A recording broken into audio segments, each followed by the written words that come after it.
How to turn on silent play on REDnote app. Hey everyone, welcome back to the channel. In today's video, I'll show you how to enable the silent play feature in the REDnote app.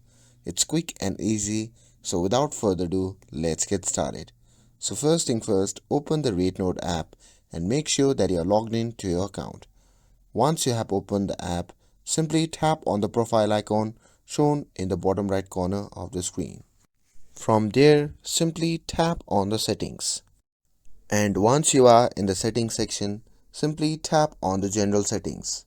And from here, you can see the option labeled silent play. Simply tap on it and then switch it on to activate this feature.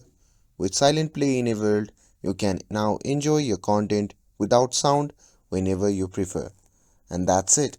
A super simple way to turn on your silent play in the REDnote app. If you found this video helpful, don't forget to like, share and subscribe to get updated for more videos. Thanks for watching and I'll see you in the next video.